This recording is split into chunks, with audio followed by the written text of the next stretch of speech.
السلام علیکم ناظرین، آج ہم ذکر کریں گے دریائے فرات کا۔ یہ دریائے فرات کے اس وقت کے عروج کا زمانہ تھا جب یہ اپنی پوری شان و شوکت سے بہتا تھا۔ اس دریا کے بہاؤ کو دیکھتے ہوئے کسی بندے کے وہم و گمان میں بھی نہیں تھا کہ یہ دریا یعنی دریائے فرات بھی کبھی خشک ہوگا، اور خشک ہونے کے بعد ایسے لوگوں کو ایک ایسی آزمائش میں ڈال دے گا جن کے دل میں مال و زر کی محبت ہوگی۔ اس آزمائش میں پڑنے والے لوگ وہ لوگ ہوں گے جو دنیاوی دولت کے پجاری ہوں گے، جبکہ ان میں ایک گروہ ایسا بھی ہوگا جو رسول اللہ صلی اللہ علیہ وسلم کی حدیث کے مطابق اس آزمائش سے دور رہیں گے۔ یہ آزمائش ان دو گروہوں میں فرق کو واضح کرنے والی ہوگی۔ فرات دریا اپنے اندر ایک پوری تاریخ کو سموئے ہوئے ہے۔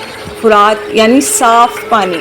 اس دریا کی شروعات ترکی سے ہوتی ہوئی شام، عراق، گلف سے جا ملتی ہے۔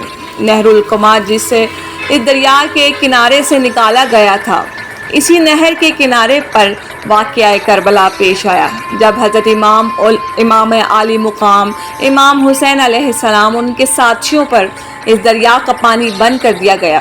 یہی وجہ ہے کہ اس دریا کے متعلق اسلامی تاریخ و روایت میں متعدد جگہ پر ذکر بیان ہوا ہے۔ 2900 کلومیٹر لمبائی کے ساتھ دریائے فرات ترکی سے شروع ہوتا ہوا عراق و شام سے گزرتا ہے۔ دریائے دجلہ، جس کے بارے میں کہا جاتا ہے کہ اس دریا کے ذریعے انسان نے زراعت کی ابتدا کی تھی۔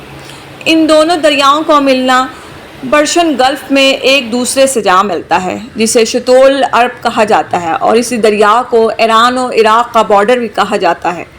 اس زمین کو بحر النرین کہا جاتا ہے، جس کی سرسبز رنگین ہونے کی وجہ فرات و دجلہ دریا ہیں۔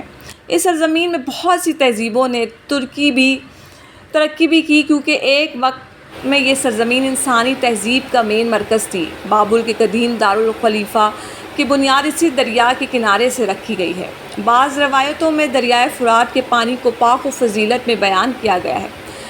اس دریا کا پانی، جس میں جنت کا پانی شامل ہے، جو 7ویں آسمان پر موجود سدرۃ المنتہا کی جڑوں سے نکل کر اس دریا میں شامل ہوتا ہے۔ بہرحال اس بات کو آج سائنس کے دور میں بھی ثابت کرنا مشکل ہے کہ یہ پانی 7ویں آسمان میں موجود بیری کے درخت کی جڑوں سے کیسے نکل کر اس دریا میں شامل ہو رہا ہے۔ اس بارے میں مالک کائنات ہی بہتر جانتے ہیں۔ حال ہی میں شائع ہونے والی دریائے فرات کے پانی کی مقدار کو ماپنے والے پلر کی تصویر کے سوشل میڈیا پر بہت پذیرائی ملی، جس میں دریائے فرات کے پانی کو خشک ہونے کی طرف اشارہ کرتے ہوئے سوشل میڈیا پر مختلف رائے شروع ہو چکی ہیں۔ کچھ لوگوں کے مطابق اس دریا سے ملنے والے تیل کو سمجھانے کے لیے سونے سے مشابہت دی گئی، اور کچھ کا خیال ہے کہ سچ میں دریا سے نکلنے والے سونے کا پہاڑ دریافت کر لیا گیا۔ جون 2022 میں اسی خبر نے اس وقت پوری دنیا میں شہرت حاصل کر لی، جب کہا گیا کہ عراق میں دجلہ کنارے 30,000 سالہ پرانی ایک بستی دریافت ہوئی ہے۔ اس پر ریسرچ کرنے والے ماہر آثار کریمہ کی ٹیم کا کہنا تھا کہ اس بستی کا دورانیہ 1275 سے لے کر 1475 تک رہا، جسے ایک آنے والے شدید زلزلے نے زمین بوس کر ڈالا۔ دنیا کا سب سے پہلا اور قدیم شہر، جسے میسوپوٹیمیا بھی کہا جاتا ہے، یہ بابل کا قدیم شہر تھا جو اب کھنڈرات میں تبدیل ہو چکا ہے۔ 2 لاکھ سے زیادہ آبادی رکھنے والا یہ شہر بغداد سے 100 کلومیٹر کی دوری پر دریائے فرات کے کنارے آباد ہونے والے یہ انسانی تاریخ کا پہلا شہر تھا۔ اس شہر کا تذکرہ 4000 سال قبل مسیحی کی تحریروں میں بھی کیا گیا۔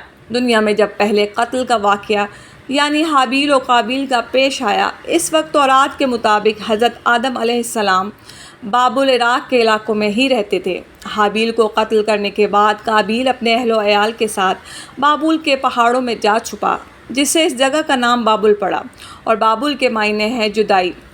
حضرت ادریس علیہ السلام کی دور نبوت میں قابیل کی اولادوں نے بہت فساد برپا کر رکھا تھا، اور قابیل کی اولادوں نے پہاڑ سے نیچے اتر کر بھی فساد برپا کرنا شروع کر دیا۔ ان فسادی لوگوں کے ساتھ اس شہر نے اپنے ساتھ ان نیک لوگوں کو بھی شامل کر لیا جو فسادی نہ تھے، مگر حالات کی وجہ سے انہیں اس گروہ میں شامل ہونا پڑا۔ ان سارے حالات کو دیکھتے ہوئے حضرت ادریس علیہ السلام نے اللہ پاک سے ان لوگوں کو بسنے کے لیے بھی دریا کے کنارے